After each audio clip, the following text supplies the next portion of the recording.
It was a revelation no one saw coming, shaking the foundation of Elvis Presley's most devoted fans, and even his own family.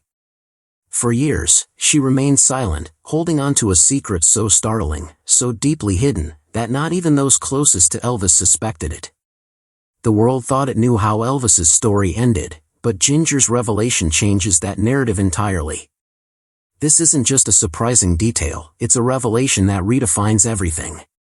Once you hear it, you'll never see the king in the same light again. So who's Ginger Alden, really? To the public, she may have appeared to be just another young woman drawn into Elvis's glamorous and chaotic world. But behind Graceland's grand gates, Ginger played a far more significant role.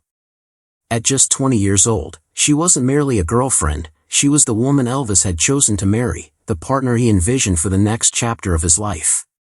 A chapter, it seems, that very few truly understood. Their connection didn't blossom under the spotlight, it grew in the quieter, more vulnerable moments. Ginger saw the man behind the fame, behind the glittering persona.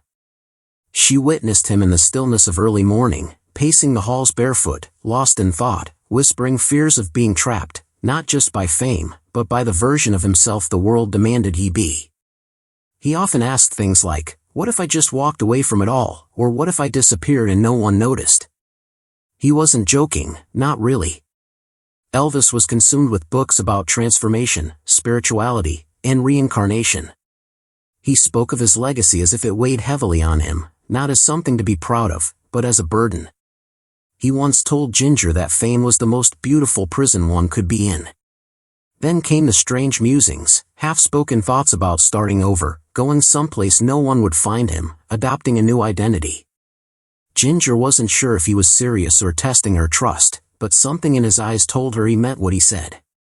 He even hinted at someone beyond Graceland helping him, someone who knew how such things could be done. Was it simply the ramblings of a restless man, or was Elvis Presley, the ultimate American icon, seriously contemplating the boldest escape in celebrity history? If so, how close did he come? In their final weeks together, Ginger began to notice subtle but undeniable changes. It wasn't just that he looked more fatigued or distracted, it was something deeper. His energy had shifted. He seemed reflective, driven, as though counting down to something only he understood. The usual chatter about recordings and appearances faded. Instead, his thoughts wandered to reinvention, starting fresh in a place where he could leave the king behind. "Maybe I'll wake up somewhere no one knows me," he told her softly. "Somewhere they don't call me the king." There was no sorrow in his voice, only a sense of relief. He began collecting personal belongings, photos, letters, sentimental items, and storing them away. Ginger noticed him carefully organizing documents, sealing them in envelopes. Some nights he would spend hours on the phone behind closed doors, speaking in low tones. When she asked who it was, he'd only smile and say, "Just someone helping me figure things out." In the beginning, Ginger thought Elvis was simply taking a break or perhaps working on a new creative endeavor. But as more days passed, that assumption began to feel wrong. This didn't seem like a temporary pause, it felt more like he was getting ready for something. Was he planning a tour, or was it something much more final? Years later, Ginger Alden shared a deeply personal secret she had kept for a long time. Hidden among Elvis's personal effects, in a place no one else had access to, was a handwritten letter, not typed, not formal, and not intended for business. It wasn't addressed to a lawyer, a manager, a family member, or even to Ginger herself. It was written, sealed, and stored away in a private drawer, one that Ginger claims only she ever opened. The letter was short, but its message was powerful. Elvis didn't blame anyone or mention specific names. Instead, he expressed a deep sense of emotional exhaustion. He talked about people who once mattered to him but had grown cold and transactional, people who, in his words, kept taking parts of him until almost nothing was left. He wrote about feeling stuck in a life he hadn't chosen, living as a brand or a machine controlled by others, with very little control of his own. His words were poetic, sometimes disjointed, resembling lyrics that were never turned into songs. One line stood out, "I feel like I'm living someone else's life." What affected Ginger most wasn't just the content, but the tone, there was no bitterness, only a quiet, haunting sense of surrender. The letter felt less like a note and more like a farewell, a gentle goodbye to a life that had never truly allowed him to breathe.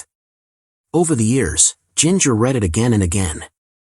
Each time, a new detail would catch her eye, a word, a phrase, a hesitation, and with it came the same troubling question: why would someone so successful write something that felt like a final goodbye? The night before everything changed, Ginger remembered Elvis being unusually lively. There was a light in his eyes, like he was carrying a secret he was close to revealing. He talked not about vague ideas, but about concrete plans, personal and important. He even told Ginger to pack a small bag, just in case, and added with a playful tone, "We might be taking a trip no one would believe." That night, he spent hours flipping through books on spirituality and philosophy. He wrote in the margins, scribbled notes on scraps of paper, and began stacking personal items neatly near the door, as though preparing to leave quickly, but not out of fear. He hummed to himself, moved a few things around, and then suddenly became quiet and serious.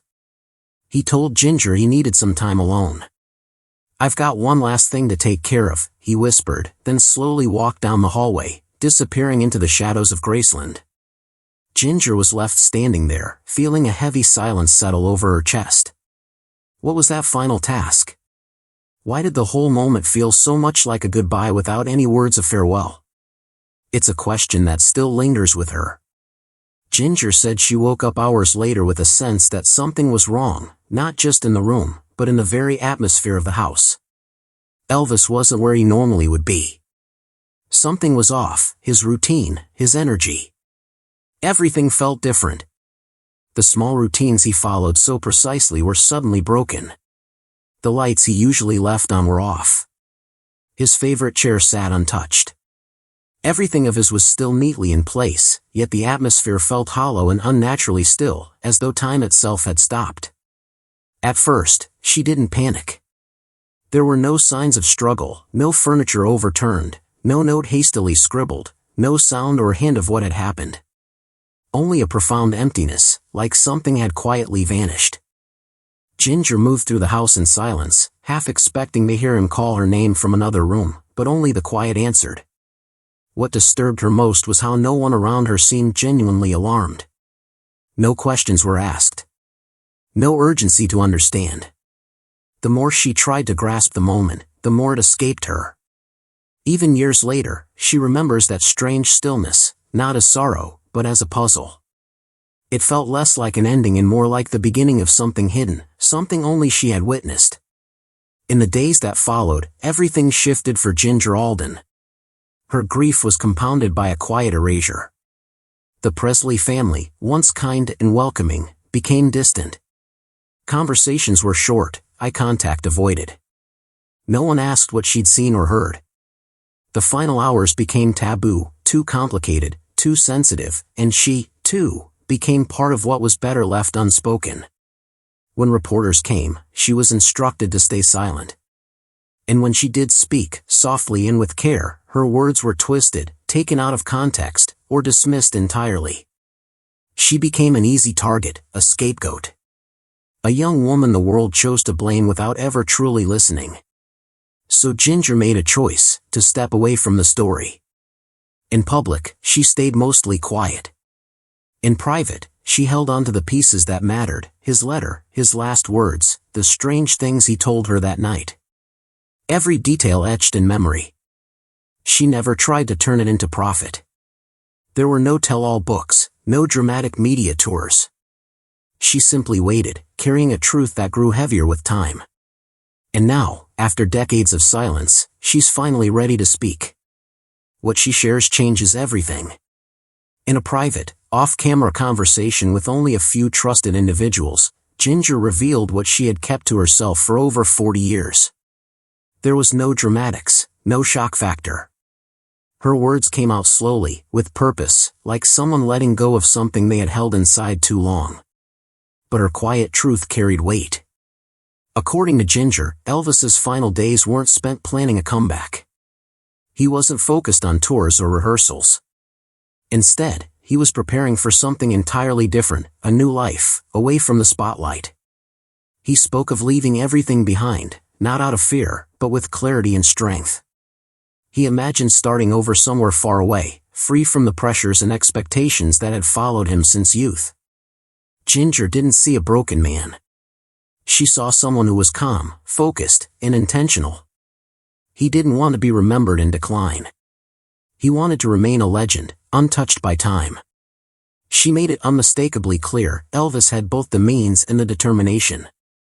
He had planned carefully, made quiet arrangements, and even dropped subtle clues about how things might unfold. But the details were never enough to form a complete picture. Ginger never used the word faked, she didn't have to. The calm certainty in her voice and the stillness in her face said more than words ever could. Could it really be possible? Did Elvis Presley mastermind the most enigmatic departure in music history, a legacy completely reimagined? Ginger Alden never sought out the spotlight. She didn't trade in scandal, didn't publish sensational books, and never went on publicity tours. For decades, she remained silent, not out of fear, but out of respect for something she believed was too sacred to expose. Now, with time passing and memories growing sharper, she says the burden of what she knows has grown too heavy to bear alone. Her revelation doesn't come with theatrics or blame, it carries a quiet sorrow, the kind that lingers when you love someone who may have chosen to vanish rather than be consumed by fame. She still holds back from saying certain things directly, but the emotion in her voice, her careful choice of words, and her timing have opened a door that had remained closed for years. What if Elvis Presley didn't meet a tragic end at Graceland? What if he simply walked away, with only one person ever knowing the truth? What do you think? Share your thoughts in the comments, and don't forget to subscribe. After all, sometimes the truth doesn't die, it just waits.